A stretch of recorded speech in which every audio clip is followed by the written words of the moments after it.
especially as CEO, you think everything is directed to you because you are such a smart and great person. And then when you're not the CEO anymore, you realize how much is connected to the role that you have and not to years of personality.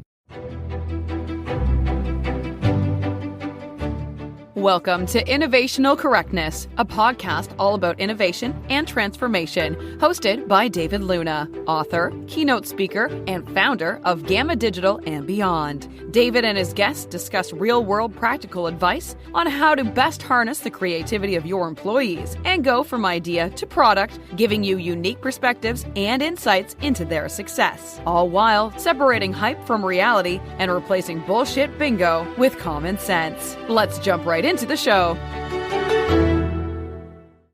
Welcome back to another episode of the Innovational Correctness Podcast.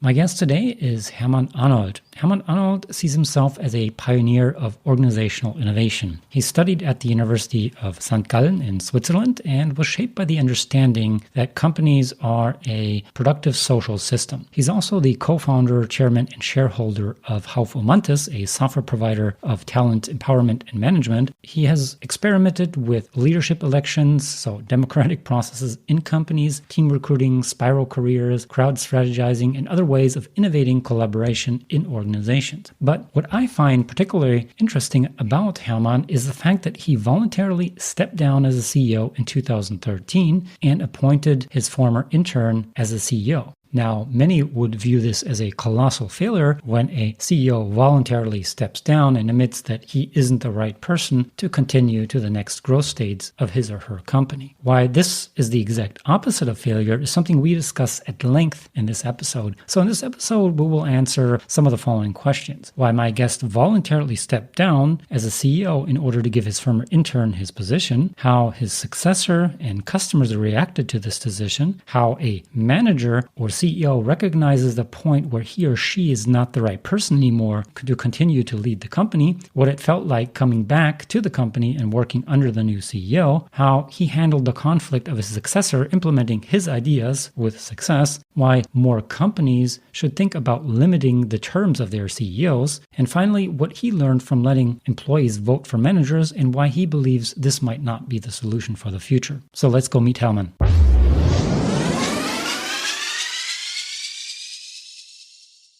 Welcome to the podcast, Hermann. Well, thank you very much, David. It's a pleasure to be with you. Do you want to introduce yourself to the listeners? I'm the co-founder and executive chairman of Haufe-umantis. That is a company that I started 20 years ago, and we do software and consulting in the area of talent management and company rebuilding, reorganization. And privately, I'm proud father of 3 little girls, and currently in home office because we all probably are sitting at home nowadays.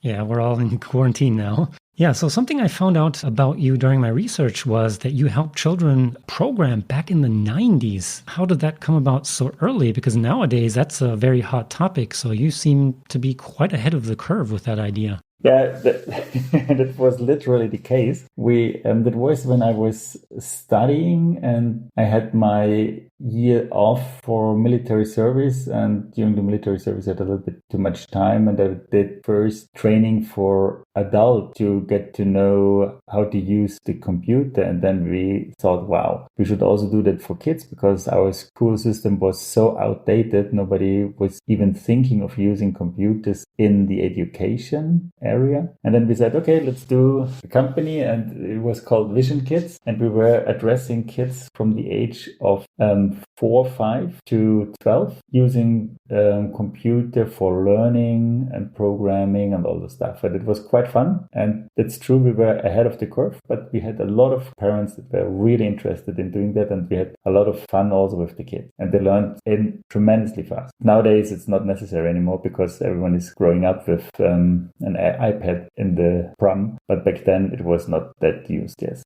Oh, fascinating. The first time I came across you as a person was through a TED Talk on YouTube. And in 2013, you stepped down as the CEO of Haufe-umantis. So your successor could take over that would be better suited for the next growth of the company. And to add, you were also a shareholder. So in that regard, I have quite a few questions. And so let's start with the first one. At what point in your career did you make that decision? And was there like a catalyzing event that led to that decision to step down as a CEO? Yeah, well, I was conscious out of my studies. That was really something that stuck from what I've learned at the university, was that most of the organizations go through different crises most of the time when leadership doesn't fit to the challenges ahead anymore. Yeah, they become something like bottlenecks, the Griner curve. I don't know if you've heard of that. And therefore I was asking myself every year if I'm still the right person to lead the company the next year. And I always said I will be as long CEO as long we don't find any better that we can afford. Yeah, obviously there are a lot of people that are better, but it's also a question of affordability. And yes, there was one defining moment or defining phase. We had a lot of to do, as always, you can imagine, software startup. And we got 2 additional projects into our company. One was about a presentation, an important presentation for analysts. They are more or less making rankings which software is good and which not so good. And on the other side, we had a really big potential new customer to win. And that was on top of all the things we had to do. And then we set up 2 projects. One was led by me concerning the analyst. And the second was led by my then successor or later successor, who was leading the effort with the customer. But we were also working each one in the other's team as a team member. And because I was quite conscious that all the people had too much to do, I tried to do the most myself. And the only thing that I could not do myself, I tried to delegate to people in the team to ask them for help in that. And the approach of my colleague was a total different one. He made the first meeting, said how important it is, and then he put workload on top of each of the members. And he was more or less just, let's say, coordinating it, obviously also giving direction, but coordinating it. Everyone was working quite a lot. And when I then looked at the result, and it's not about which project was more successful, because my project with the analyst went quite well and we got a very good ranking with the analyst, and we did not win the customer, but that's not the point. The point was, what I realized is that the success we had with the analysts was perceived by everyone more or less as it was my success and they could help a little bit. And the other project, everyone was proud of what they could achieve. There was a lot of energy, and the implications for the organization were there much bigger because everyone was contributing and also taking insights out of this work. And that was the point when I realized, okay, I'm probably the right guy for the first phase of a startup, when it's about a pioneer being in a jungle, not knowing where to go and just saying, okay, let's go this direction, and just paving the way and others can follow. But the moment you have somehow the ways somehow a little bit paved, then you need someone who can better orchestrate people to make these ways broader and to make them bigger and faster. That's obviously not my way of doing things. And that was when I realized now is the time that someone else should take over. And then I prepared this transition for 1.5 years. I was starting to talk with him. I was also preparing him, preparing the environment, the company. And then there was the time when we had the handover and he became the CEO, yes. And how did your successor react when you approached him with your decision to step down and give him the CEO position? Well, first of all, he was quite astonished, but he's quite an humble person. And he said, well, he was flattered, obviously. And then he also said, okay, I want to think about it if I think it's the right step to do. But he started in our company as an intern, and I was really keen to get him on board because I've seen a lot of potential in him. And he was doing a big career in our organization, going in different departments, doing different jobs, and always being quite successful in what he was doing. And therefore, I was really convinced he will be successful in his job. And therefore, he said, after this sleeping over it, he said, yes, he wants to do that. Yes. Oh, wow. He went from an intern to a CEO. Yeah, exactly. And to make the story more funny, more or less out of coincidence, I was then working 1 year under him as person in his team, because that's the literal meaning of stepping down. It's not leaving the company, what you most of the time associate when you hear someone was stepping down. No, I was going back into the team that I was leading before, and he was then my boss, so to say. And therefore, yes, he started as an intern in the company, and then he ended up as the boss even of myself. Yes. Okay, wow. So you not only stepped down as a CEO, you gave him, a former intern, the CEO position. You came back and worked under the new CEO. And now the question that probably a lot of listeners have, were there any challenges with this new setting? Or how was that like, working under a former intern?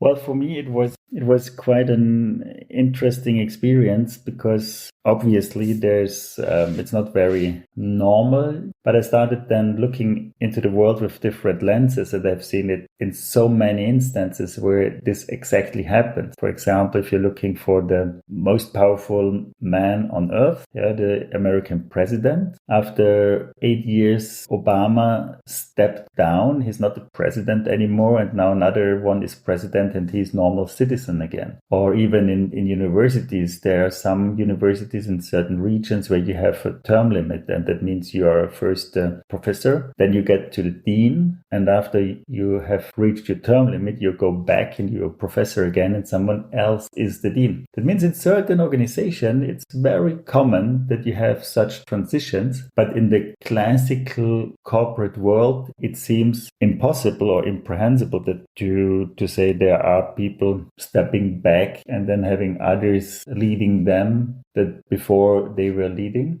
But for example, in our company, we called it spiral career. That were already people before me that went through this experience, not as a CEO, but as a team lead. And even after my example, there were even more people doing exactly the same. And I think it's a really good learning experience. Obviously, you learn a lot of things personally, especially as CEO, you think everything is directed to you because you are such a smart and great person. And then when you're not the CEO anymore, you realize how much is connected to the role that you have and not to you as a personality. I had one really strange experience when we had a meeting with a potential partner, and they were both in talent development. That means they were more or less the experts in this field. And we were sitting there, me as CEO, he as still then the sales manager. And after probably 1 hour, I mentioned that he will be in the next month becoming the CEO. And from that moment on, I could have left the room.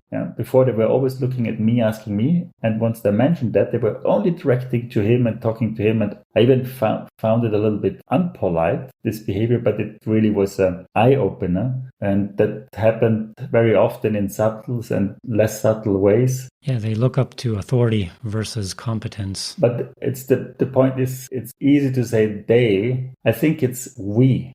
Just imagine, when we can shake the hands and talk a few words to the president of the United States, it's really amazing. Even if we don't like this person, and if we have a problem in a restaurant, we want to talk to the chief to address it, and so on. We are ranking people. We always look at something that Yitzhak Kramer, that's a corporate anthropologist, said that opened my eyes. We as humans, we are ranking people. We always look who is the highest ranked person in the room, and then we address our efforts and attention towards them. Now that's somehow really normal, and even the most modern or advanced people do the same. I had another experience. There was a movie about our company called, in German it's called Augenhöhe. In English you would probably translate it on ice level. That means it was about companies that lead on ice level, where it's not that a strong hierarchy. And then there was the premiere of this movie in Zurich, and there were probably 200 people, all of that really think that is the way how it should work in the future. And for the pre-program of this premiere, my successor and I were invited to have a short interview on the stage. And then very short time, my successor could not come and I came alone on the stage. And I thought, okay, I make a little joke and said, well, I'm really sorry that the real CEO cannot come. It's just me, the former CEO. And I had assumed that some people would at least laugh or smile. But I looked in the faces and it was more, okay, it's not that bad. Yeah? And then I realized even they felt somehow disappointed that the CEO is not here. Those guys, that preach, those guys, the hierarchy should stop, but nevertheless, they wanted to see the CEO. There should have been any employee of our company being there on stage, and they should have appreciated it as much as seeing the CEO. But it was not the case. That means we are really people we are ranking people, and it's so in our nature that we don't get it out. Yeah, I guess we could say we were status-seeking animals. Yeah. And I personally always have a difficulty accepting authority if that authority is not competent in my eyes, however I define it. Just because someone is president, just because someone is CEO. I mean, as a CEO, you can run a company into the ground as well. But yeah, I absolutely agree that most people look at the business card and, oh, he's the CEO. Now I have to be really nice to him and listen to everything he says. But most of us people say, we are not like the others. And if we are really honest to ourselves, that is not true. If we would be in the room with Donald Trump, even if we don't think he's a competent president and probably even worse things about him, we would feel quite tense. And if he would address us and direct us, we would more or less be shaking, whatever. It means that is somehow so deeply ingrained in our things. Obviously, when these persons are far away, and we don't stay in direct contact with them, then it's easy for us to talk about that. But I have seen really powerful men being like little kids around more powerful people. That means there are very few people that really can not be affected by power. But it's another story. Yeah, I can definitely empathize with people that find that very seducing or find authority or power generally seducing. So I want to come back to where you were working under the new CEO. Were there times where you thought things like, why the hell did he make that decision? Or I would have done it much differently? Or what the hell, that was my idea? Because I know I would have struggled with the whole thought process of somebody else making or taking my ideas and running with it. Well, the interesting point, that was obviously a journey. And first of all, he was doing things that I thought probably won't go well. And I was really, it was really hard for me not to jump into or to try to change course. And the only thing that helped me was that I understood if he wants and should do things better than me, then he has to do it differently than I would have done it. And therefore, I could somehow endure such things when he did things totally differently than I would have done. And we had the luck that he is someone who really openly and actively searches feedback and advice. And yes, I was giving him sometimes advices. And I beginning thought the most difficult thing is if you give an advice and the person doesn't follow this advice. That is obviously that you think it's difficult. But the more difficult thing what you were mentioning now is that I gave a feedback and advice, and then he was implementing it and was successful with it. And it's somehow like if you get a t-shirt, a gift from someone, and you carrying it around and you get compliments for this t-shirt. Most of the time you will not always say, hey, thank you very much, but this person gave it to me. And that is something that obviously scratches on your ego when you see someone else succeeding with ideas that you have. But what helped me over this was the realization that if you're a leader, you get advice from so many people and everyone knows what you should do and how you should do it. And that means one of the key tasks and the key achievements of a good leader is to decide which advice to follow and which advice not to follow. And that means when a leader follows an advice that she got, it means it's her success if it's successful. The same thing that she cannot say, well, I did that, but it was the advice of someone. You can also not blame someone else when you're doing certain things that are not successful. And if you look at that in this way, then you can live with it and say, okay, I provide my advice, but at the end, it's the decision of the person that leads if she wants to follow or not. True, you have to take responsibility for the decisions that you make based on the advice you get, unless you have some big name consultants that you can blame them for it. But I want to go back again. When you stepped down as a CEO, were the reactions to this decision generally more negative or more positive from your customers and suppliers? You mentioned one of them being basically invisible.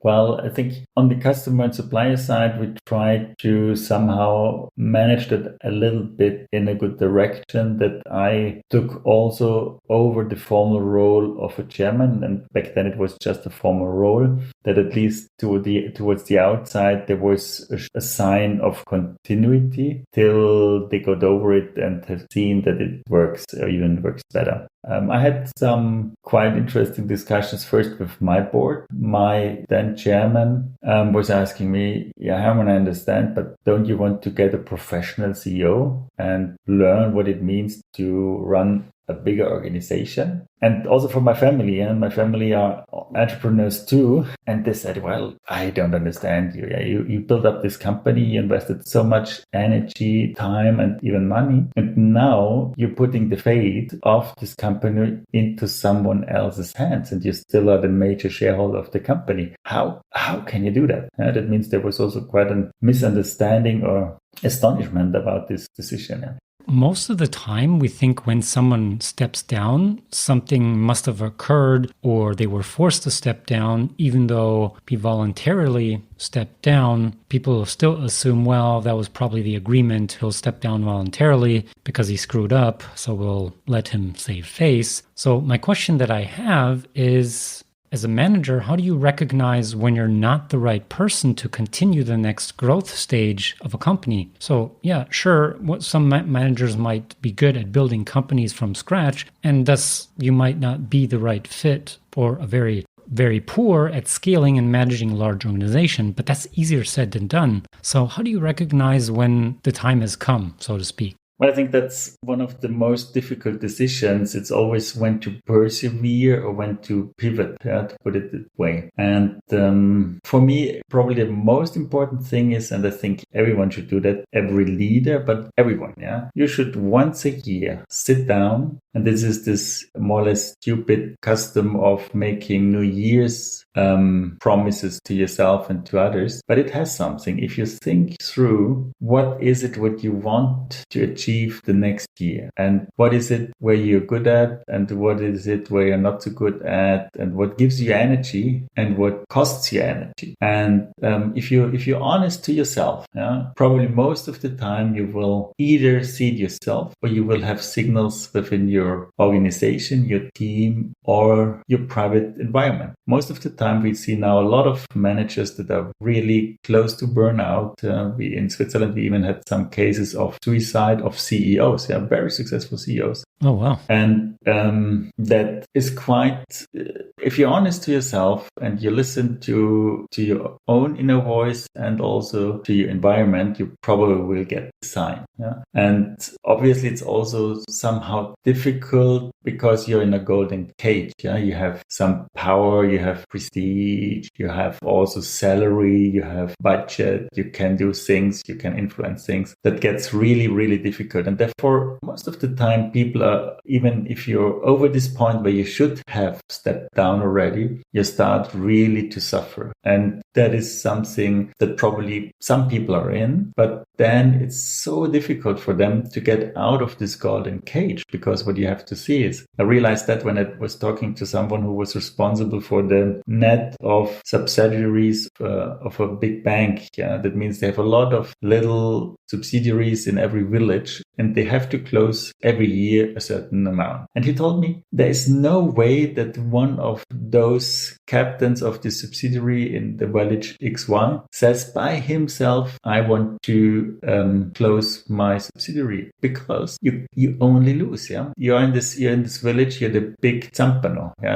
Whenever there's a festivity, they call you, they invite you, you're the guest of honor, you have the red carpet, You make the decisions who gets a loan and who not. That means you're really powerful and it's really a good job to have. And even if you find another job in this bank that is the same pay level and has a really good title, you nevertheless lose a lot of things. Why the hell should you voluntarily go this way? There is almost no reason, and that's why so many people are stuck into this golden cage, and they only leave it when it's more or less too late. And then they have to leave the company or they get fired. And then most of the time, if you change then the company, then somehow it gets easier to go there. And the only way that I have seen where people voluntarily quit is when they say, now I start my own company. Because obviously then they will earn less in the first instance. They will have less power in the first instance. They even have a higher risk, everything. But somehow the image of an entrepreneur is okay, it's good. And you have at least the illusion and a little chance to, in the end, come up better than you were before, even financially, even from your status and your power. And that is something that we are actively thinking through and developing models. Could you do something like that within an organization? That, for example, if you are such a manager and you would be at the time that it would make sense to step down, but there is no rational reason behind, then you will never go this step. But if you see there's a path that could be even successful, then probably for you it's easier to recognize for yourself and to be honest to yourself, because you say, okay, there's an alternative to that. And that alternative would be internal entrepreneurship. That means you start your own startup, your own mission,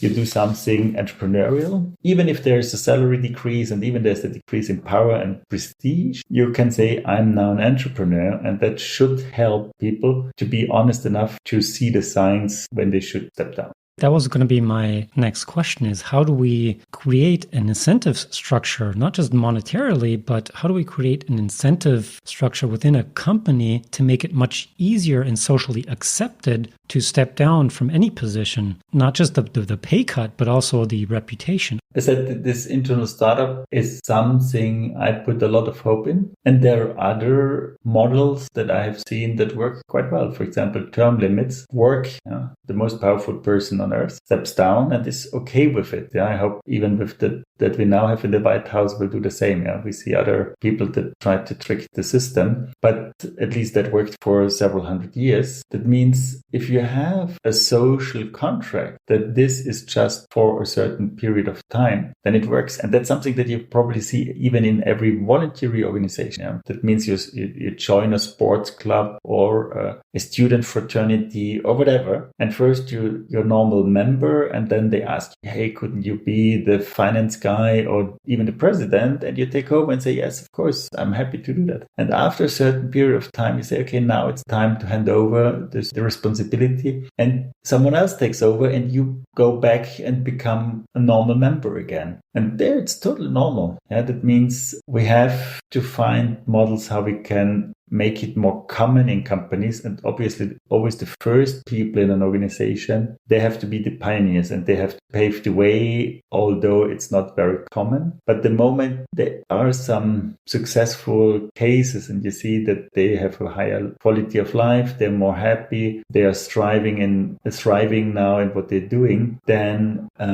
it becomes easier for others to follow. But if we follow your train of thought, wouldn't that mean we have to let our employees vote for management as well if we restrict the CEO position to a term limit? Well, not necessarily. We have done an experiment. We were voting for our leaders for several years, and we found out it's probably not the model for the future. We had great successes, but with time, with a growing organization, with different locations, different cultures, more people, we tended to develop the habits that we have in our big societal democracies. On one side, the leaders think they cannot lead strongly with measures that are unpopular because you don't get voted. That means we somehow hinder our leaders to really lead. And on the other side, I think that could be something that you could handle in an organization with the right culture. But on the other side, what we all are developing is a popcorn culture. In a normal company, if you have a problem with your superior, you have to sort that out. You cannot just say, okay, I wait till it changes, because most of the time it won't in a good period of time. And if you have, on the other side, if you have elections, then you just sit down, take out your popcorn and wait till this guy is voted out. And that was something that we have experienced in our company. And therefore we went away from elections towards a better system where we can distribute power more into the organization, because elections is just voting for the king and probably also being able to vote out the king. That's important, but there are probably other ways how we as normal employees or normal citizens can take over responsibility and not always waiting for those on top to do things. And it's so easier, for example, when we're talking about the refugee crisis, it's so much easier to ask those in power, they have to solve the problem, instead of saying, okay, I open the doors and I take in 2 refugees. And if everyone would do that, we had problem solved. That is something with these elected leaders, we also give up some responsibility. And I don't know if this is the right way to go forward within an organization. We are now more thinking of distributing the power, that everyone who wants to take a decision and to execute on a decision can do that, provided he talks to experts and all meaningfully affected people. And that doesn't mean that they have to follow. We learned it from Frédéric Laloux, the author of Reinventing Organizations. That's the advice process that he has seen in all the companies. And I was then reflecting on it, and it was exactly what we have done as a company before we were starting with these elections. Whenever I had an important decision, I was seeking the advice, and we even did some votes on important decisions. And that was how I was running the company. And there were also other people taking over responsibility and bringing things forward without always asking me that I'm then the right person that makes the decision. And just to say, and for example, we were always hiring people as a team decision and not as the leader decides. Even when we did more or less integrate our company into the bigger Haufe group, that was a decision that we took as a team. That means all of them, then a little bit more than 100 employees, had one vote. I was the founding CEO, I was the major shareholder, and I had one vote as the intern that just joined 3 months before. And that's how we did decisions before, and that's how we are going now towards. And then you have just the possibility that everyone can take over leadership, and others can more naturally also give up leadership. Yeah, that means they see others are keen to do things, they are good in doing things, then you don't lose your status and your power immediately, but other people can take over certain parts. And in the long run, I see, and we see it already happening since several dozens years, that middle management gets flattened out. They have less numbers, and those that are still in middle management have a lot of pressure, and that's not healthy at all. That means what I see is these disruptions that we see everywhere in the marketplace, where we have less bookstores, less bank account people, like banking people on the counters. That's the same happening within organizations. Yeah, we have less travel agencies outside, and the travel agencies of companies are middle management and staff. And therefore, this is a profession that will get disrupted, and therefore you will not get just a premium because you are a leader. And when we are reaching this state, that we have less premium because you're a leader, then it probably becomes easier, because it's then just one task as a lot of other tasks. And sometimes you take it over, sometimes someone else takes it over. And by that, everyone is a leader. And it's also something that I somehow describe in the book that I have written after stepping down and thinking through that. It's called Wir sind Chef. It's unfortunately only in German, yet it's in English you would translate we are boss. That means everyone should be a leader in his or her respective way, and then it becomes easier. But it's a long way to go. Until then, it's not that easy. So you said quite a few things that I found fascinating. One was you let your employees vote for the managers, then realized, hey, wait a minute, maybe this concept isn't the right thing for us, or it's not working out, but you did have the courage to try it out. And then I see a lot of parallels to politics. Now, we Germans in particular, I think we tend to put too much power or responsibility in politics. So Bundeschancellor or the president or whatever has to solve the problem. So we can complain and say, well, they're supposed to solve it. We voted for them, so they need to solve it, instead of solving the problems ourselves. And maybe because Germans are averse to responsibility, because we can see this with Corona now. A lot of people are doing things voluntarily without the government mandating anything, well, except maybe the quarantine thing. But here you see we are actually capable as citizens to take on responsibilities. But yet Germans tend to be, well, they push off responsibility to the government. So I see a lot of parallels here.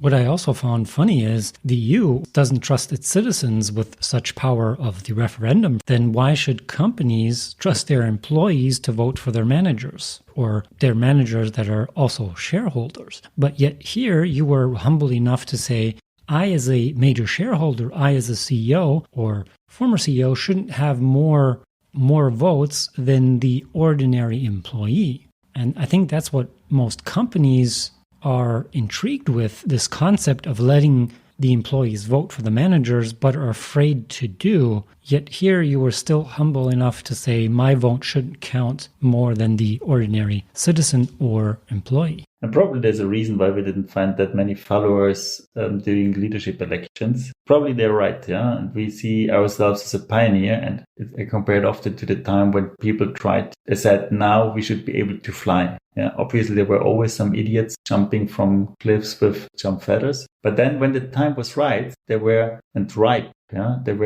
a lot of pioneers all over the world trying to fly. And when you see some videos on the internet, how this looked like, and there were really funny ideas, and obviously some big machines that were having wings that were moving like birds. And obviously all those failed. But you need all these experiences to see this doesn't work and other things work. And that's something that we have seen. And I would now say leadership elections is an interesting experiment, but probably not the way going forward for the majority of companies. And therefore, we have to find other ways to get to the point. And when you're looking at societies, there are also quite innovations in democracy. Yeah, I co-founded an initiative called Democracy 21, where we try to find these innovators and connect those innovators. And when you look there are a lot of things like citizens' assemblies, where people randomly get brought together for an assembly to discuss a certain problem and to propose a solution, and then either hand it over to a referendum or giving it to the government as a proposal what they would do. And there are tremendous successes, for example, in Australia and also in other municipalities also. And one of the most quoted examples is Ireland, where they had a citizens' assembly on different questions that were obviously in a Catholic country quite difficult. For example, same-sex marriage and all this stuff. And then the citizens' assembly came to the solution and said, well, we should make a vote on same-sex marriage. Nobody would have dared it. And then Ireland was one of the first countries to introduce in Europe. And that means there is a lot of going on, also innovative things in how we organize our society and democracy, because it is stupid to assume that everything changes in the moment, everything gets disrupted, but politics and the way how we organize societies and how we organize companies will more or less stay the same as it was in the past. That's not going to happen, and there will be a lot of disruption. And we see it in society in the moment more.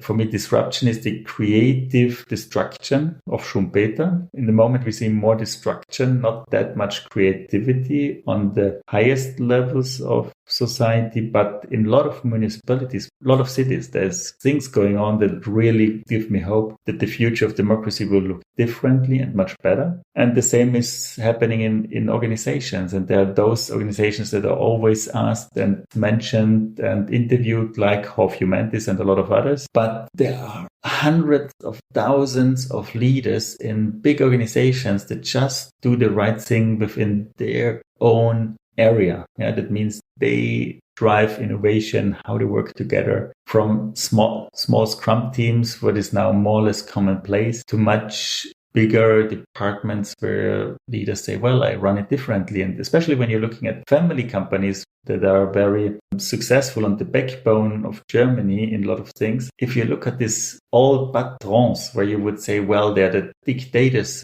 as they are in the rule book, they are not. They're listening to people. They mention it a little bit differently. They're saying, well, hey, I have hired a lot of experts. They should know what to do. I'm just the boss. Yeah. But when you look at that, they say, okay, I distribute my power to those experts and I listen to them and I more or less follow what they say. That means there are already a lot of different ways how leadership is distributed and how these big, powerful guys cede some of their power to others. And that is, out of my perspective, the future. And we will come to that. And it will be less formal as we have it now. That means there will be less people that have to step down formally to make this new system happen. It will be more organic. You take over responsibility and the next time someone else takes over. Yeah, absolutely agree. Just to add to some of your comments, there was also Edison that famously said, I didn't fail 500 times, I just came 500 times closer to success. And I think those people that try things out that are very early on as pioneers don't get enough credit because they say, see, I told you, Hermann, it doesn't work. See, voting doesn't work. I told you. I knew it from beginning. See, and then they tried again and again, and then someone finds a solution, and then the one person where it works, they get all the credit, which I find it's sometimes frustrating, but you need those people as pioneers to pave the way for success later on. And what you also mentioned is, I think the organization structure from 100 years ago or even 120 years ago from Taylor has not fundamentally changed. People like to believe, oh, a lot has changed, and that is true to a certain extent. But if you look at the functional hierarchy, that hasn't changed. So you have a lot of people now, or very dynamic markets,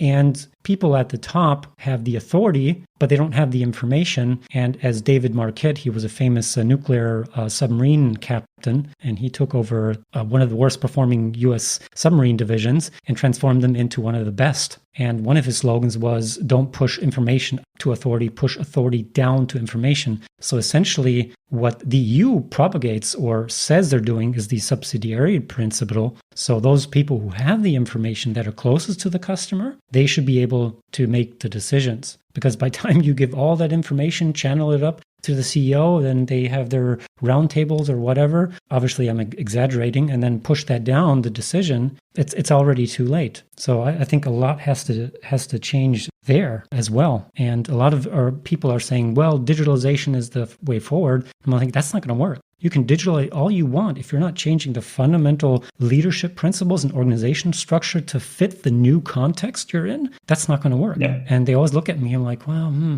digitalization. I'm like, that's only very small part of the answer, I think. I mean, what is your view on the organization itself? Do you think the structures that we have today, are they sufficient for the future? Well, I think that's interesting what you mentioned, because technology is always a tool without any meaning by itself. And we have learned it the hard way. We first thought internet will democratize everything. And then we see now it's also used in a total different way. And the same is true towards organizations. And technology can be used to totally free and empower citizens and employees. And we see other areas. And now with Corona, we see a big push forwards in this direction, that technology can be used to track people, to control people, to even enforce a stricter hierarchy and a stricter power over people. And that means it's not clear that just with technology everything will go in the right direction. And it's not even clear what is the right direction, because there are a lot of really smart people that say, well, look at this mess in the Western democracies. And on the other side, look how good China is coping with their economic growth. And now even with the coronavirus, the Asian countries are much better doing that, but they just push it through. And in the Western hemisphere, we have a lot of more chaos and not sync organizations. So that means their history repeats itself. That was also during the industrialization. I have seen a chart comparing comparing the economic performance of US, Germany, France, UK,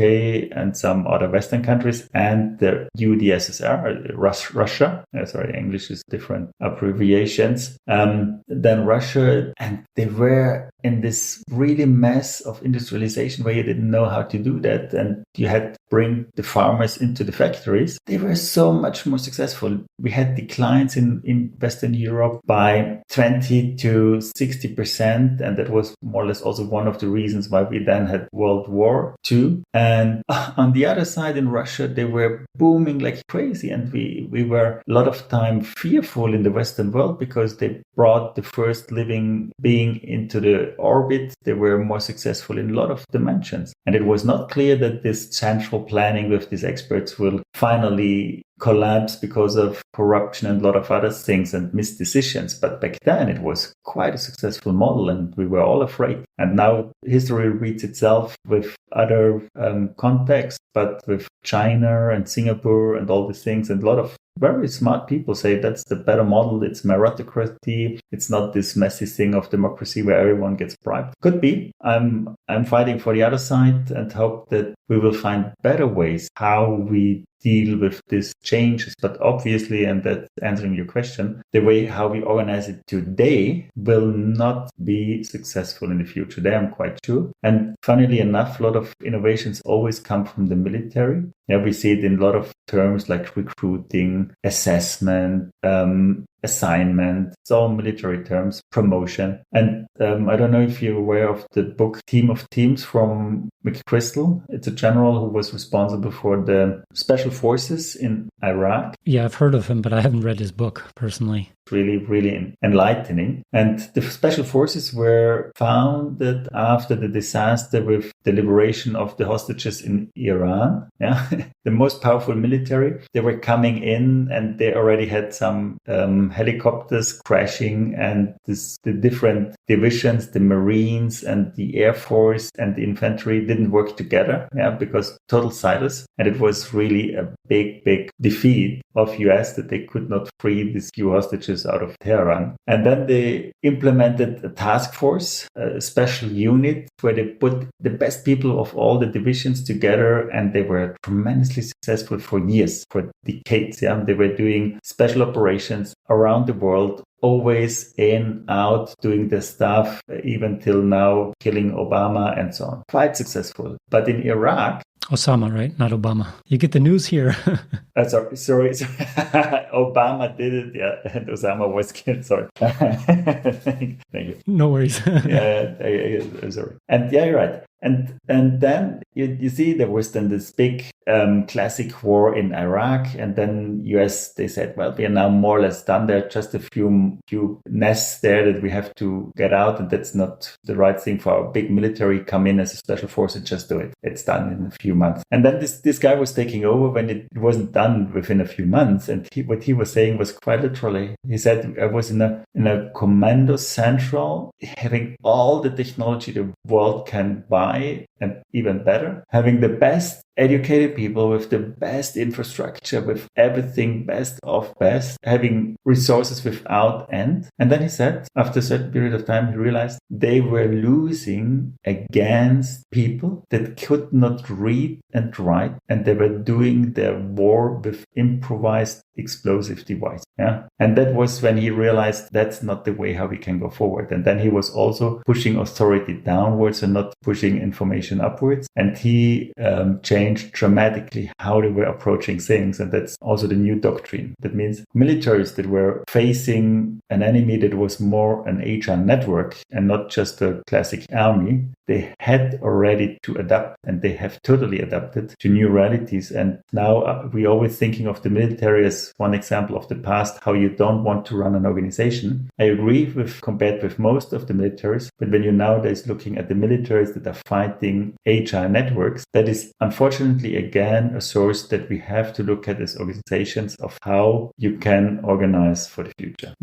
Yeah, you mentioned a very, very important point, which I always try to hammer home with CEOs when I'm doing a keynote or workshop is, well, for one, obviously the America has relied heavily on compartmentalization. So they have the secrecy and these silos, and a lot of companies have these silos and they incentivize based on silos, but then they're like, oh, we need to be agile. We need to have these cross-functional teams. If you're not changing the incentive structure to begin with, then why should I as an employee work with that other department? Because my loyalty is to my people, to my department. Obviously, I'm exaggerating, but if you don't change the incentive structure and break up those silos, it won't work. And then the second point, which you mentioned is extremely important, is the over-reliance on technology, believing that it will solve all problems. And the example I always say is, okay, now you have digital cameras or the iPhone. Now everyone can shoot 4K video. Now, what does that mean? We have democratization of technology. That's fine and good, but you have the next problem. Now everyone can shoot. Now what happens to the quality? Now you're flooded with 4K quality. What becomes more important now? To tell a story. So it's the fundamental principles that become much more important than the technology. So take someone that has been shooting analog. He'll do a much better job if you give him an iPhone or even his old camera. He'll do much better video than the people or the millennials with this newest technology. And I think that's a tendency I always see with the Mittelstand, so the SMEs in Germany. They're over-reliance on technology, believing it will solve all problems. And now with the coronavirus, we see this even more, I believe, is, oh, we just have to use this WebEx and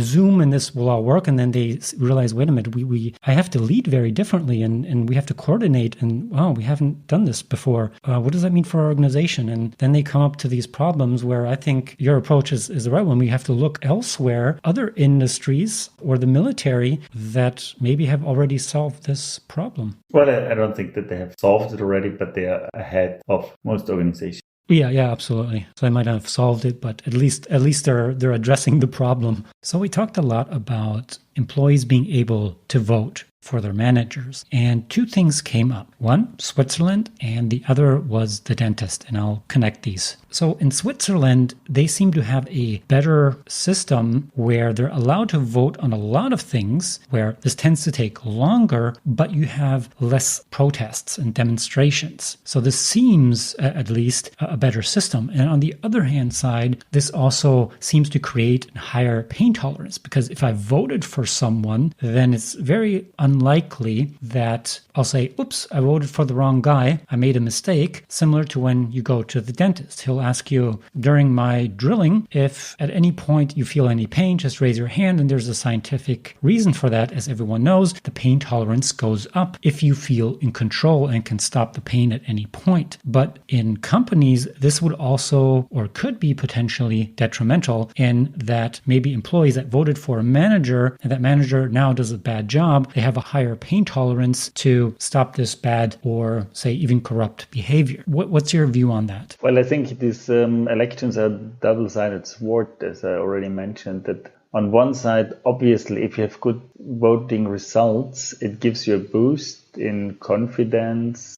some help to do your work and to lead, because you have the backing of the people, obviously. But on the other side, there was also something that Jitzke Kramer, the myth of democracy. That means that those who lose an election accept this result. Yeah, somehow we do, yes. But especially nowadays, we see that there is much more problematic situations arising, especially when votes are very narrow. Yeah, we see it in the US and in all other countries where we have a polarization of the society along certain lines. And that if it's just 48 to 52, there's no reason why the 48 minority should go along with this, and they have issues the whole period, and then probably turns and then it's the other side. Therefore, I would say generally I agree that means the more you feel in control, the better you can handle situations, also like stress and others. But I would say it helps when results are good, but the moment if results are narrow, it becomes probably more an issue than a help in this situation. And therefore, I see there a lot of really critical consequences. And as said, in our company, we have now solved it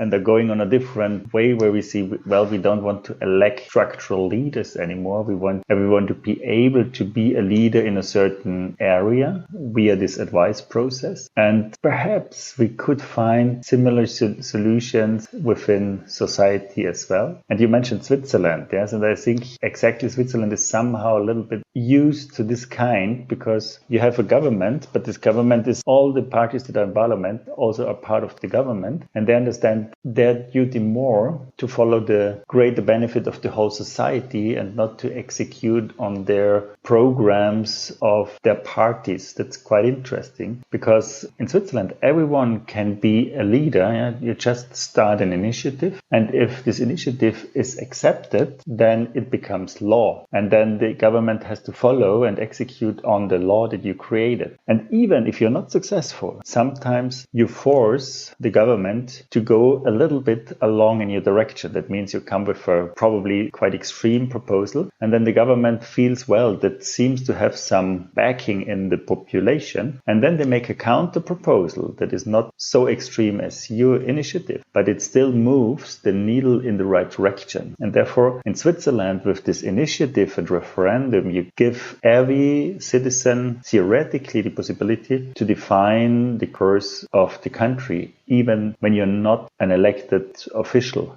politician. And that's something that I find is really strong, and that's something that we try to replicate in our company, now even more consequential than just saying we elect leaders every year. But obviously it's a long way to develop this culture, that it is really live, but we are on a good track, and therefore I'm quite confident that this could be a better solution where we will find also more companies that follow these ideas than with leadership elections, where we have to be honest, we were just an exotic outlier in the corporate world. That's very interesting. I think you could also vote for a dictator, or you could vote for someone in a democracy. So those are two different things, but it's the same principle. You get to vote, but that doesn't automatically mean, as you mentioned, that it has the intended outcome. The interesting point is if you stick to certain basic rules. I've heard that from a democracy theorist who said, well, the most important function of democracy is not to vote in certain politicians, but is the function to vote out certain politicians. That means as long as you have the possibility, the moment someone loses the ground on the floor or becomes too extreme or whatever, loses the backing of the population, that you can vote out this leader,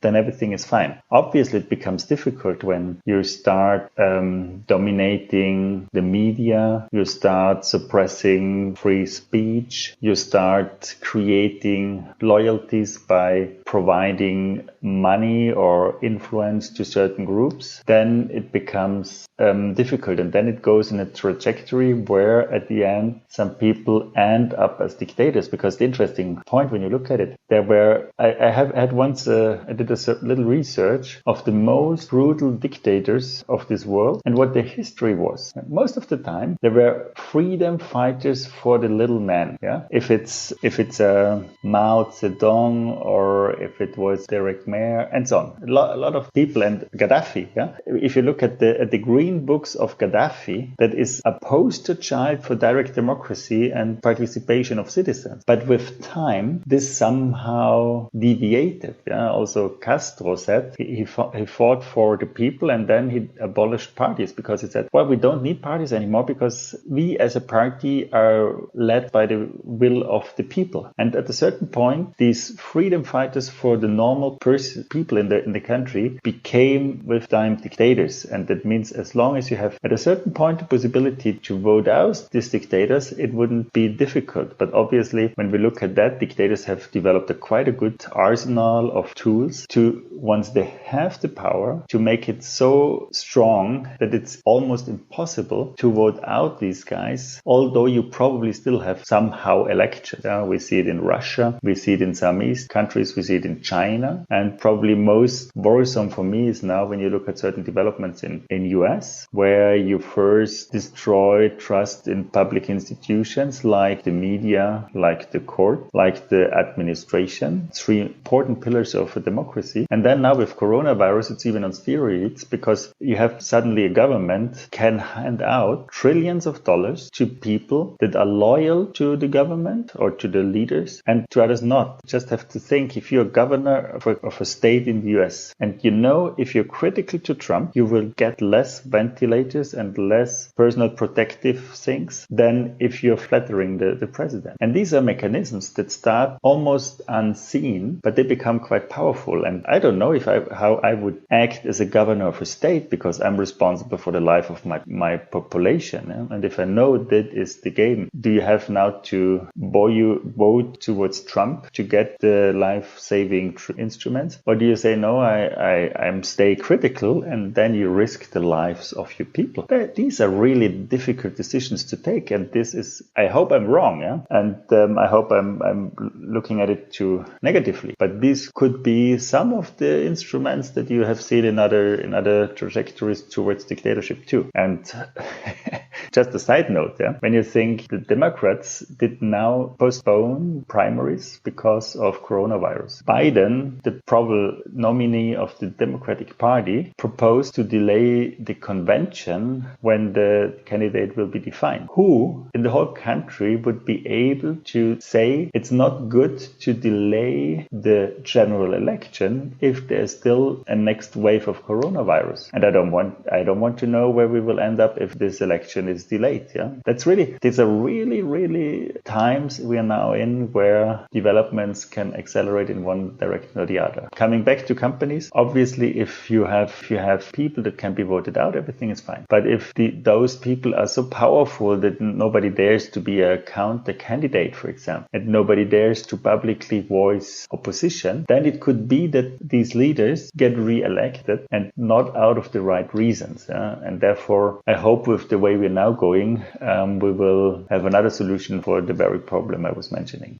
Yeah, absolutely. I mean, it's well known that democracies are very fragile, and we always assume that democracy is the strong standing institution. But as Thomas Jefferson famously said, you need eternal vigilance to keep democracy alive. And people that are interested in this, we won't go down too much of the politics, but there's also a book, a New York Times bestseller called The End of America, Letters to a Young Patriot from Naomi Wolf. And she basically describes, I believe it's like 7 or 10 steps, how to go from a democracy to a closed society to a dictatorship, using examples from history, but also the Bush administration, etc. And you could also see this even more so under Obama, which was a war president, and he expanded the power. And you could just really see those mechanisms. And I think the same applies, as you said, to companies as well. So this brings me to, which is a nice segue to my next question. Now, even though democracy in companies isn't really commonplace, it's not a new idea. I remember reading about a Brazilian company called Semco, and boy, that was at least 15 years ago, where the CEO left it up to the employees to run the companies without a mission statement, an org chart, or any written policies at all. And he didn't even track the number of hours his employees worked either. He also distributed power in a very, let's say, unorthodox way. For example, he let his employees set their own salaries. He gave them information about the revenue, the profit margins of the company, and some other numbers. And sure, this might be an extreme case, but even Buffer, a tech company from the Silicon Valley, has a core value called default to transparency. So they essentially share employee salaries, equity breakdowns, and other financial. And these numbers are not only available internally, but to the entire world. So I'm currently looking at the list, and I can see that the CEO, Joel, here earns about $128,000 per year. And I could see what iOS developer earns, and so on. And Semler wrote an article in the Harvard Business Review in 1994, which I'm quoting here.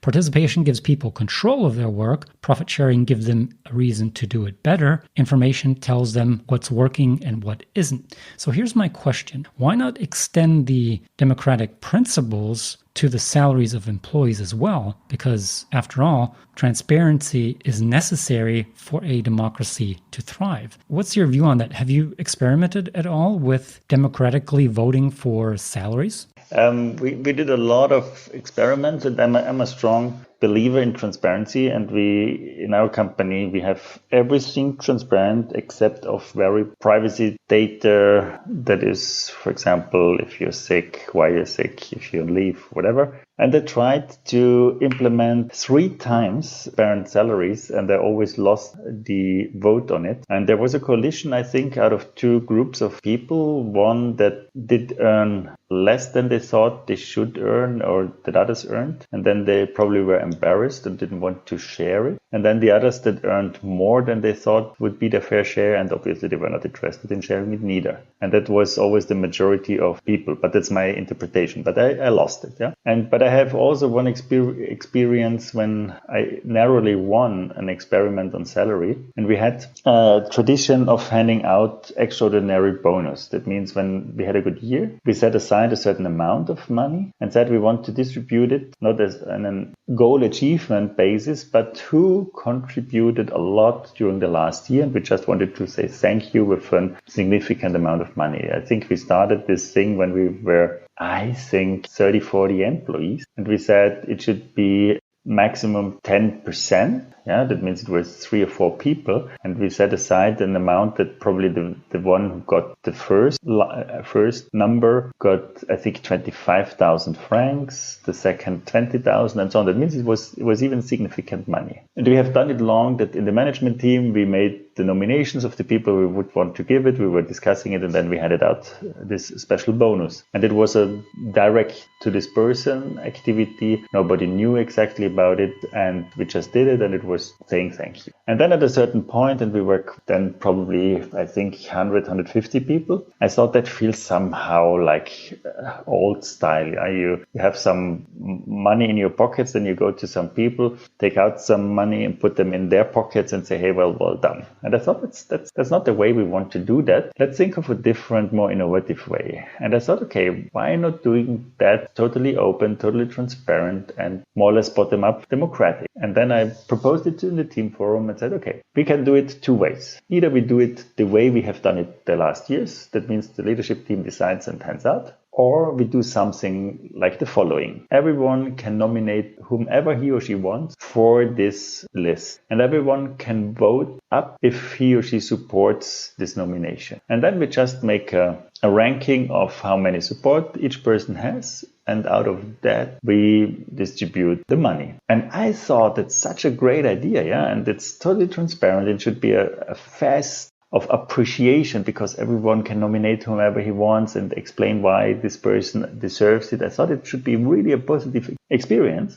And I narrowly won the vote to try this out. It was, I think, 56 to 44. Yeah? Now, years later, I know that should have been a warning signal to not go that way. Yeah, but I said, okay, cool. I've won. We can do it. I can tell you there was no other process in our company, where we created in a shorter period of time more negative energy. And I was totally taken by surprise. It was really, really, really ugly. And so many people were frustrated and ventilating their frustration about this process. Yeah? And I didn't get it. I still don't get it fully. Yeah? Obviously, some people thought it's the wrong people who get it. Yeah? But it was not we didn't take away from someone something. We just gave some people something more. But nevertheless, there were so many people totally frustrated and thought it's bad and so on. And I personally thought the result was quite good. Yeah? There was one who was totally over the top, and it was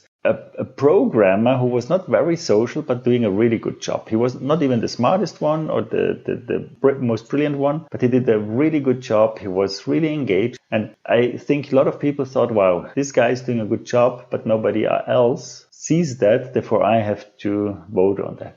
I thought we came up with a really good list, but nevertheless it was really a disaster, and that burned the idea of do salary experiments for the next years in our company because of this really, really bad experience. Having said that, I'm still convinced that we have to come up with somehow a way of transparency of salaries, because especially for women, Yeah, we have a pay gap, and most of the time women don't dare to ask just for ridiculous amount of salary, because women more or less, there's a lot of studies of confidence gap and so on. They only ask for the things they're sure to get. They want to avoid a no. Male colleagues just they see it like a game. They try to ask for very much. And if they get it, it's good. If they don't get it, nothing lost. And therefore, just with this, it's a very simple explanation, but that's one explanation that makes it difficult. The moment I have transparency and there is a woman, I see that some of my male colleagues doing the same job or even a worse job than me, earning much more than me, will give me some facts that I can go into negotiations and say, hey, I'm at least worth the money that this guy gets. And that would force us to be more consistent with our salary systems. And we know in a lot of companies, they are not consistent, because you have to hire someone and they ask for a lot of money and then you just hire and then they earn too much and so on. That means I think that would give us a discipline in having consistency in our salary system. But having said that, I think there are very different cultures. For example, in the Nordics, salary is very transparent, almost in every company, and everyone knows whatever is earning, and it's not a big deal. In, as we say, continental Europe, it's a big secret and nobody tells. And in US, everybody brags about it, but most of the time I think it's even overinflated, but the numbers they tell you. But it's also quite black and white, and obviously there are a lot of grays in between. Every company that I co-found, I tried to put it in from the beginning, because then it's a little bit more accepted. If you say, okay, these are the salaries, and then everyone knows it, and then you can keep it on. To introduce salary transparency in a company that is already in operation since years, it's probably quite difficult. I don't know if I would go this way. I have seen some models and we also experimented with that. For example, one thing we did that was quite successful. We still kept people that were deciding about the salary system and that were more or less elected leaders back then, and people coaches. That is a function that we have in the company that are not direct reporting people, but helping in the people arena. And they were the group to decide on the salary. And we did a survey we sent out to every employee, more or less the full list of colleagues, and asked, okay, please, out of your assessment, grade this person from beginner to guru. Beginner, professional, expert, guru, whatever. Some job grading if you want to. And then the second question was, based on this assessment of the expertise, how do you assess the performance of the person? That means you obviously have a different assessment of a person that is a beginner towards a person that is a guru. And then we collected all this information and we aggregated the data, and then we have seen some people that were quite consistently by all the people put in a certain bucket of expertise and also in a certain bucket of performance. And then we could compare that to the salary and to the bonus, and then decide on that if we have to increase the salary or flatten the line of the salary, and how we go with bonus. And then there were some others where we had quite a discrepancy between different assessments. And then we knew, okay, there we have to look deeper into why is this that some colleagues think that's a beginner and some colleagues think that's a guru, and some think that there's a very good performance and some others think it's a bad performance. And that was quite good, but obviously we were not transparent, but we used at least the wisdom of all the others to get to a fairer system.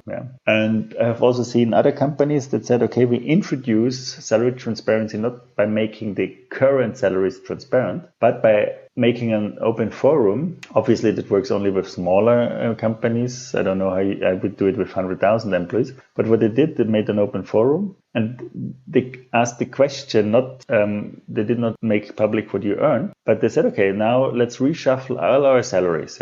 This is the sum that we can spend for salaries, X, Y, Z. And on the other side, now we ask you that you put down the number you think you should earn. And because then you have a different discussion. You don't discuss what I'm currently earning, but you're discussing what I think I should earn in the future. And then it was quite interesting to follow this discussion. Some were arguing out of their contribution, some were arguing out of what they need. I have a family, I have a house, whatever, blah, blah. And there were some examples where this was a successful process, where at the end they came up with a slightly higher salary sum, but they said they can afford it, and then they just implemented it that way. And from that moment, obviously the salaries were transparent.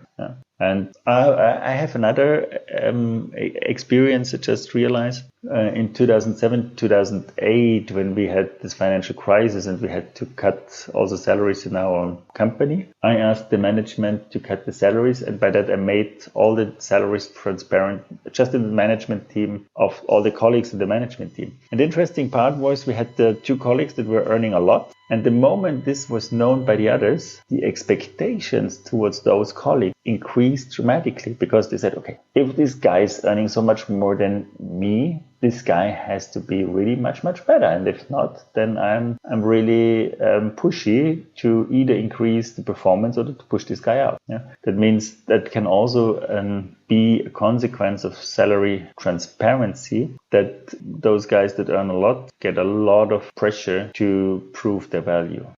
What I found very fascinating during this whole podcast episode is you've tried a lot of things out where haters or companies or critics, call them what you want, always say, well, that wouldn't work in our company or that wouldn't work in this industry. And they're quick to judge. And if I always ask, okay, did you try it out yourself? No. I'm like, that's exactly the point. I mean, sure, it's easy to criticize, but trying it out and learning from it is a whole nother ballgame, yet they're quick to judge. And that's what I found very fascinating. You actually have the experience to back it up, even if it didn't work. Maybe you didn't do it right. Yeah, maybe so, but at least you had the courage to do it. My last question would be, to sum this episode up, is what are your top 3 recommendations for today's CEOs, managers, or even people that are not aspiring to leadership positions? And maybe you also have some 3 don't do's for these people as well.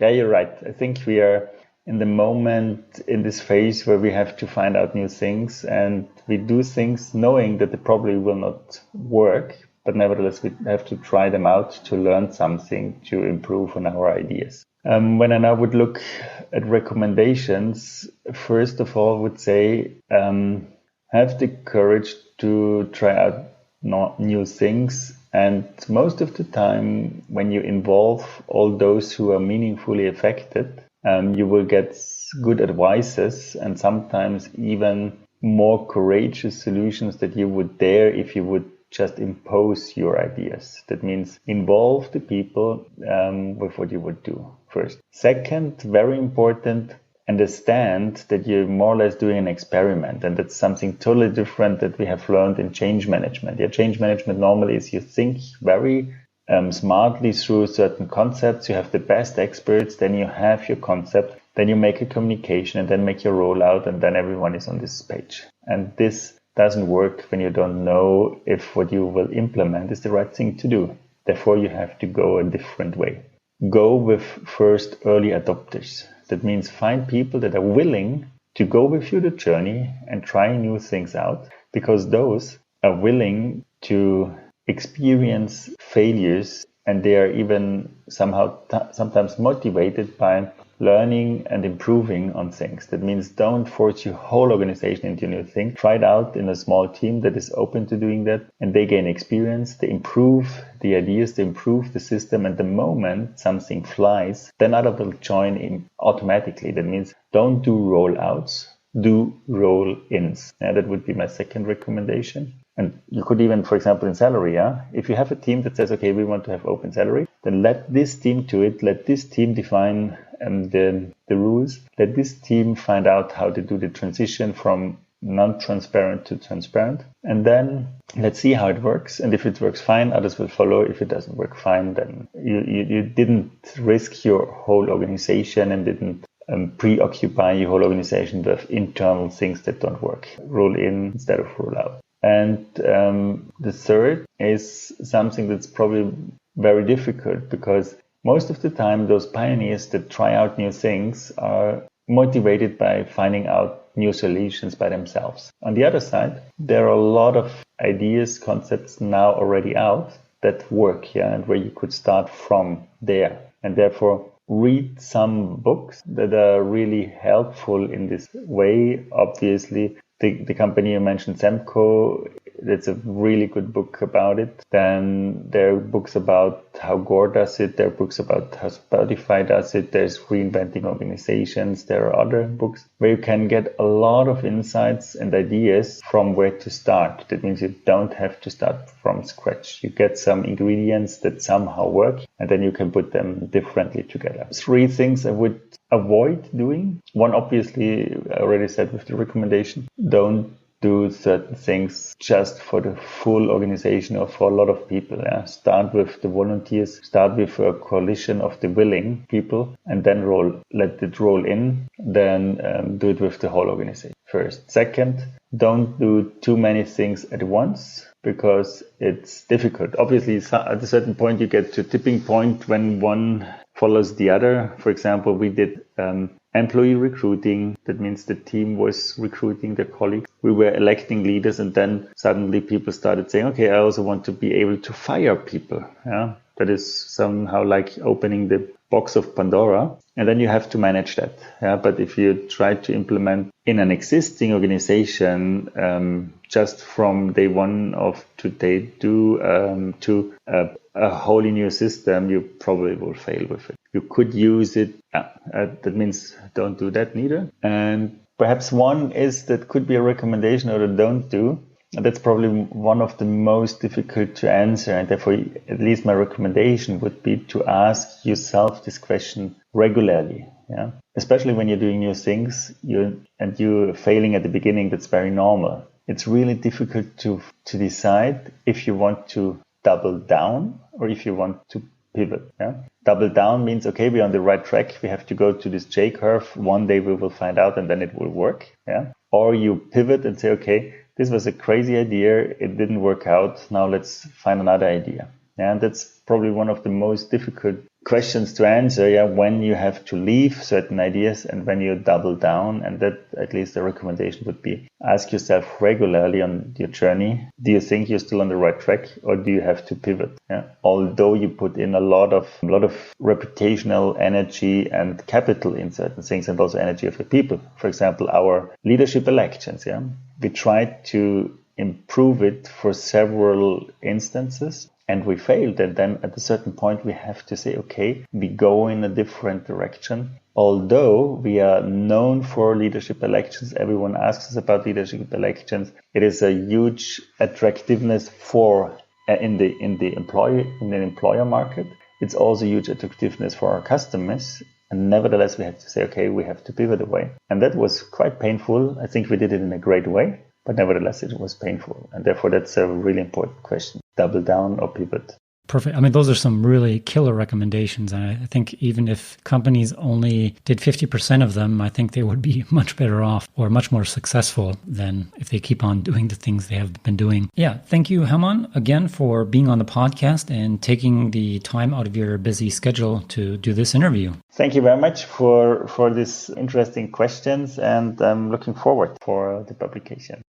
Now it's that time again to summarize the interview and kind of give you my thoughts. I think there was a lot to unpack in this episode, and I also think it's safe to say that despite all the talk about agile and other forms of organizations, there are still very few companies that dare to try new things out. But in these uncertain times, we desperately need pioneers all over the world to have the courage to jump off the cliff. Well, maybe not off a cliff, but you know what I mean. Sadly, we still have this idolized view of CEOs and managers that they should be all-knowing, free of faults, essentially the perfect leader at any growth stage of a company. But, that's essentially very unrealistic and also very harmful for the managers, the company, and also thus its employees. No one is good at everything. We know that. So why don't we recognize this fact and apply it to companies as well? The stakes not to apply this is, I would argue, much higher in a corporate environment than elsewhere. But in order to apply this thinking, we also need to get over this societal stigma that stepping down is a regression in one's career. And having term limits makes a lot of sense too. Nobody would argue that successful leaders in politics are failures when they step down after their term limit is up. Why don't we apply the same to the corporate world? When we think about how companies are structured today, we can clearly see that they haven't fundamentally changed since the industrialization. The most common type of organization we find in companies today is the functional hierarchy, the same organization Frederick Taylor postulated in his management theory. But with today's challenges, this type of organization will fail, irrespective of modern technologies. Companies can automate and digitalize whatever and how much they want. This will not lead to a fundamental change in how companies operate and adapt to changes. The powers at play are culture, beliefs, values, and many others, and these are far more powerful than any buzzword like digital transformation that gets thrown around these days. Also, you can't expect employees to work in cross-functional teams and think laterally if you still have silos or departments in your company and compensate your employees based on these silos. But this requires managers to give up power and control. But power and control are essentially a myth because even in a functional hierarchy, you always have some interconnectedness and some interdependency. Power also provides managers with a status quo, and that's hard for most managers to give up. Today, more than ever, I would say, we need to solve problems across disciplines. Yet today's organizations are set up in a way that kind of contradicts what the leadership of corporations are claiming. Work in cross-functional teams and be creative, but incentivizes its employees based on their silos.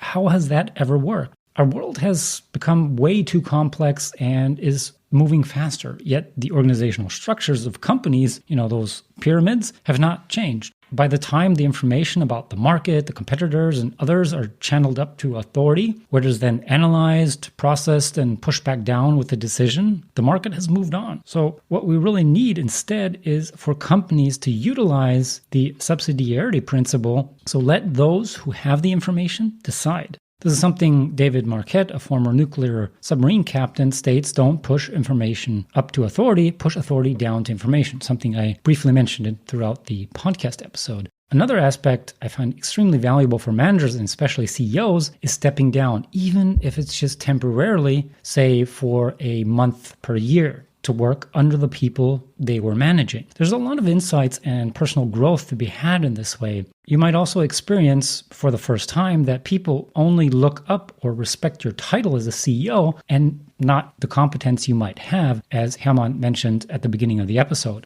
Now, we employees, for instance, more often than CEOs that haven't worked as an employee before, have had this experience before, probably more than once. I remember when I had my first real job after university, where I was fortunate to be responsible for a new and strategic product. And as such, I conducted many sales meetings with the CEO and was somewhat baffled by the fact that clients wouldn't really hear what I said.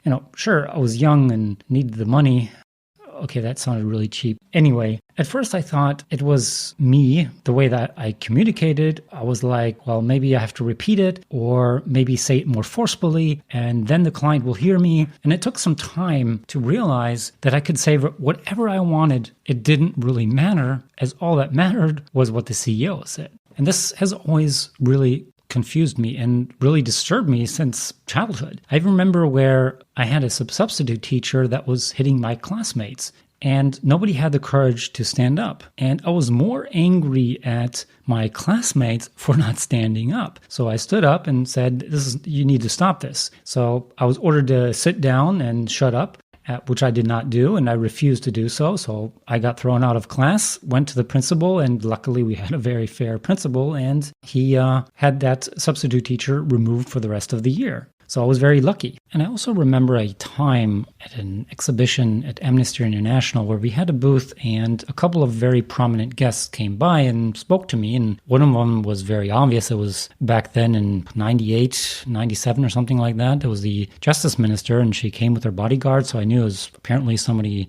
very important. And she talked to me 5-10 minutes. And my colleagues said, oh, that was a justice minister. And I'm like, okay, so I mean, it's nice that she talked to me and she came by, and it's probably just a formal visit. And then we had Joachim Gauck come by at that time. And just a few years back, he was actually the Bundespresident. So it's more of a ceremonial position. So it's not the Bundeschancellor. But back then, he wasn't as famous, but he was still famous that he signed our VIP book. And I was like, okay, who was that? He was very humble and very interesting person to talk to. And that's all I remember. And she's like, oh my God, that was Joachim Gauck. And like, he talked to you like 10 minutes. And I'm like, okay. I'm like, so it's an important person, you know? I mean, the point I'm trying to make is regardless if someone is famous, whatever position that person has, all that should matter is the person in front of you and what he's saying. So everything I remember is he's just being very humble and, you know, having an interesting discussion. He was a nice guy, period. So again, maybe I'm just kind of really weird. I don't get attached to any position. But then again, I could have a psychological problem. I don't want to rule that out.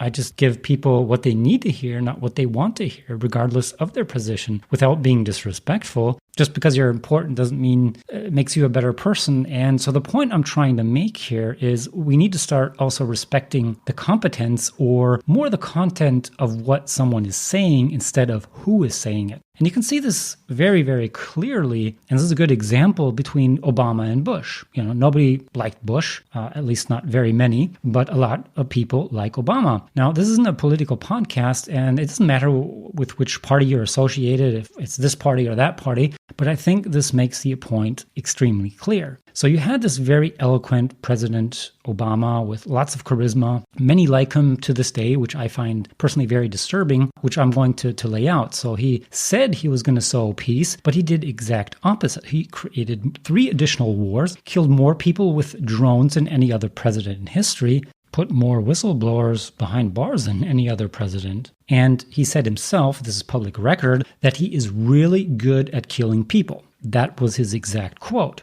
And that's why we should look to what someone is doing, not the way he or she is saying it or how powerful or famous that person is, no matter if it's in politics or business. And this is more important in innovation, where you don't want good ideas that are very fragile being influenced by any sentiments such as popularity or group hierarchies. And that's why I tried to make this point very, very clear of why it's so important to keep this in mind. Don't let yourself get sucked in by how famous someone is or how popular someone is. That doesn't make the content, that what someone is doing or what somebody is saying, any better or any worse. And I think we tend to forget that. Just something I have as a pet peeve. I've always had a problem accepting authority, that just because they are authority, just because they have some title, makes them automatically better, or the content is much better if they say it. And that's just something which, especially for a company that thrives on innovation, you have to really, really, really keep an eye out for, is to create an environment where essentially the best idea wins. Now, does that always work? Of course not, but it's just something one should be aware of, especially when it comes to innovation and these very fragile ideas. Thank you so much for listening. If you enjoyed this episode, there's plenty more where that came from. Just head to our podcast website, innovationalcorrectness.com or gammabeyond.com, or just follow us on LinkedIn. There you will also find long-form articles, videos, and other podcast episodes about innovation and transformation. And if I could ask you for one small favor, it would be this. Please don't forget to subscribe and leave us a rating or review on iTunes, Overcast, or the podcast app of your choice. It really helps us out by encouraging more people to find our podcast and reach hard-to-get guests. Last but not least, if you have any suggestions for further episodes or guests that we should invite on our podcast, or just have feedback, you have 3 options. Emailing us at info@gammabeyond.com, filling out our anonymous feedback form at innovationalcorrectness.com, or leaving us a voice message with your question or feedback so that it can be included in the podcast and all listeners can profit. Just go to innovationalcorrectness.com. Links are in the show notes. I've been your host, David Luna. Until next time.